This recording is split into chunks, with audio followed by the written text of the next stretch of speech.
Gango, how's everybody doing, man? Welcome back to Man Blue FC. We're back with another reaction. My name is Nande, and look, we're doing something a little bit different today. We're checking out That's Football with Mark Goldbridge, and apparently there's some trouble in paradise over at Merseyside. Alexander Isak seems to find himself in a little bit of legal trouble.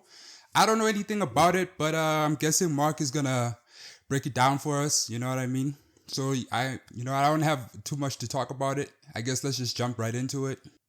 Hello everybody, welcome to That's Football. I'm Mark Goldbridge and this is your latest football news, because although we thought the transfer window had closed and the Isak Newcastle Liverpool saga was finished, it's just taken a new incredible step as Alexander Isak may well be taking legal action against Newcastle Football Club. And at the end of the day, who would blame him? Apparently it's the other way around. I thought Newcastle was the one taking legal action. It seems to be the other way around. Informed via Individual Inside Universal 22, they are looking at whether there's a defamation of character case to answer for the publication of highly controversial, unverified remarks in a UK national newspaper about Isak deliberately trying to sabotage matches.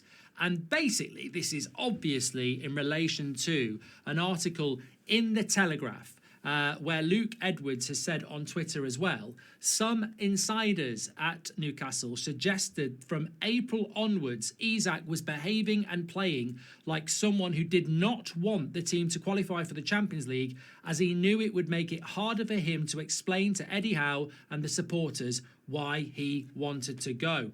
And look, you know what? It's a dangerous precedence in a way, because we get lots and lots and lots of journalists talking about insiders. I do this on the United Stand, of course. And we talk about it all the time, how, you know, these so-called sources put out information and you're sort of like, no, it's not true a lot of the time. You know, we had it with Man United last week. Senior players are not happy with the system that Ruben Amorim's playing, but you go through the senior players. I think that's pretty evident. So, you know what I mean? It doesn't take a genius to figure that part out. I think it'll go that far with Isak, I don't know. But there are some pretty horrific things being said about him by the media, by Newcastle fans, wishing injury on him. And I've always said that this Newcastle-Liverpool Isak story really bubbled up beyond anything it needed to through nobody's fault. Ultimately, Newcastle were always going to sell him. They just couldn't get the strikers in till the end. Liverpool were always going to pay a British transfer record, and Isak wanted to go there. And when you break that down, you can sort of understand each side. There is no big drama. I mean, obviously I've heard Shearer talk about it. I think he was on about it the other day, saying, you know, this is going to be a lesson to football clubs that you've got Gehi, who literally captains his team, scored a goal and doesn't get his dream move, but Isak doesn't train, refuses to train and gets his dream move. This is what it's going to be like from now on. Whoa, whoa, whoa. This is not what it's going to be like from now on, because it's been like it all the time. I don't see many people talking about Manchester United this summer. Garnacho sitting on his arse all of pre-season, first 3 weeks of the Premier League season, to get his move to Chelsea on the cheap at the end of the window. Literally the same thing. Anthony did the same to get his move to Betis, refusing anything else. So I don't know if those players in the bomb squad refused to play. Loads of other people do it. And more than they were like... People have been doing it for decades. You know what I mean? They were crossed away. Van Hooijdonk doing it years ago. Collymore did it. Like, loads of people have done it. It's not new. But I think our thirst for a story... I'm sure Alejandro Garnacho would have loved to be a part of the... And the rest of the guys, they would have loved to be a part of the preseason tour in the United States, right? The best thing you can do is score. None of them were allowed because Ruben Amorim was at odds with them. But in another way, I think it's very dangerous when people are putting out lies about you to the masses. The world is a very dangerous place. It always has been. And, you know, Alexander Isak probably couldn't walk down a street in Newcastle anymore because somebody would think, you were down in tools on purpose last year. And that's where I sort of, you know, agree that these sources about insider information... Isn't it so... Ultimately, I'm sure he's like timely that Liverpool already played Newcastle at so I can sue them instead. Because in fairness, what's their stadium? If they, as It's a not St. journalist, Mary's. get given information from somebody and it's They a already verified played source, Newcastle and at they print it, the source stadium is at the person who's Newcastle. lying. So You know what I mean? So that, you know, just Alexander have Isak, always you felt know, that Isak leaving Liverpool, technically leaving won't be Newcastle was playing always them going to be anytime harsh on soon. Newcastle fans. I remember It'll take like a Cristiano season left for him to Manchester return United over Real there. Madrid. It's difficult because you believe your club is the place to be, but they want to go somewhere else, and it's hard. It's really, really hard.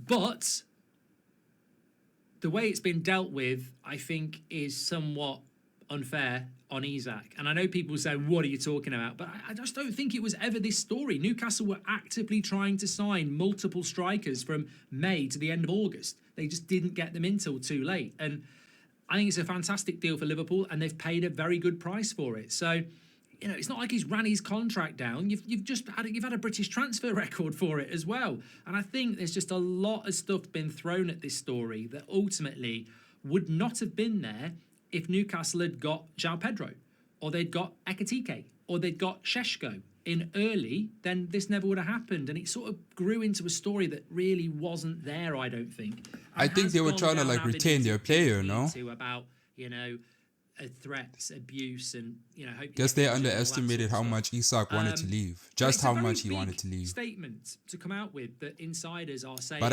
if Newcastle had it their way, they would have Isak and probably an Ekitike in their team right now, and then probably sell Isak off at the end of the season. There's no monetary value involved, but you are basically accusing a professional footballer of trying to manipulate games, which is a very, very serious allegation.